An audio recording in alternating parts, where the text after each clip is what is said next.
ఈ రాష్ట్రంలో బాగా ఎండలు తీవ్రంగా ఉన్నాయి. తాగటానికి గ్రామాల్లో మంచినీళ్ళు కూడా లేనటువంటి పరిస్థితి చాలా గ్రామాల్లో ఉంది. అదేవిధంగా ఈ రాష్ట్రంలో రైతులు తీవ్ర సంక్షోభంలో ఉన్నారు. మరి ఈ రాష్ట్రం ఉన్నటువంటి రైతాంగం కోసం పేద ప్రజలు పడుతున్నటువంటి నీటి కష్టాలు, అనేక సమస్యలు ఉన్నా కూడా చంద్రబాబు నాయుడు వాటికన్నా ఎక్కువ ఆయన పబ్లిసిటీకే ప్రాధాన్యత ఇస్తున్నారు. వాటన్నిటి మీద కూడా ఈరోజు జిల్లా పార్టీ అధ్యక్షులతో జగన్మోహన్ రెడ్డి గారు రమ్మంటం జరిగింది. వాళ్ళందరితో కూడా చర్చించి మరి కార్యాచరణ ప్రకటించి పెద్ద ఎత్తున ఆందోళన కార్యక్రమాలు చేపట్టాలని చెప్పి మేము భావిస్తున్నాం.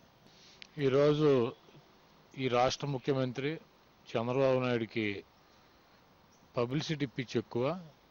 నిన్న కేబినెట్ మీటింగ్ పెట్టి ఇక్కడ ఈ రాష్ట్రంలో వడదెబ్బలు తగిలి తెలుగు రాష్ట్రాల్లో ఎక్కువ మంది చనిపోతున్నారని చెప్తే ఆయన రాష్ట్రానికి జిల్లాకి 3 కోట్ల రూపాయల చొప్పున 39 కోట్ల రూపాయలు కేటాయించి మజ్జిగలో ప్యాకెట్లు పంపిణీ చేసే కార్యక్రమం పెట్టమని చెప్పారు.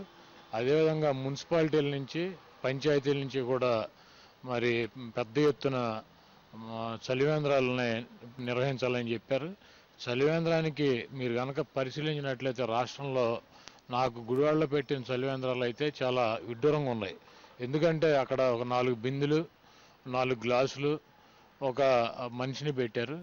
దానికి డెకరేషన్ చంద్రబాబు నాయుడు బొమ్మలేసి ఈ బిందులకి వీటికి 2,000 రూపాయలు అయితే మరి డెకరేషన్ కోసం వినాయిల్స్ కోసం 10,000 రూపాయలు ఖర్చు పెట్టినటువంటి పరిస్థితి ఉంది.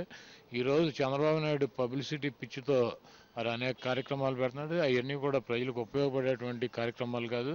శాశ్వత పరిష్కారాల గురించి ఆలోచించేటువంటి అంటే ఇక్కడ ఉన్నటువంటి రాష్ట్రం ఉన్నటువంటి పరిస్థితులు శాశ్వతంగా పరిష్కరించాలంటే ప్రతి సంవత్సరం ఎండలు వస్తాయి, ప్రతి సంవత్సరం కూడా ఇబ్బందులు ఉంటాయి, ప్రతి సంవత్సరం కూడా ఈ కరువు లేకపోతే మంచినీళ్ళు ఎత్తడి ఉంటాయి. దీన్ని శాశ్వతంగా పరిష్కరించాలనే ఉద్దేశంతో కాకుండా తాత్కాలికంగా పబ్లిసిటీ ఆయన బొమ్మలు వేసుకుని వినాయిల్స్ పెట్టుకోవటం, బ్యాగులు పంచుకోవటం, ఇటువంటి చిల్లర కార్యక్రమాలు తప్పించి శాశ్వతమైనటువంటి కార్యక్రమాలు మొదలు పెట్టలేదు.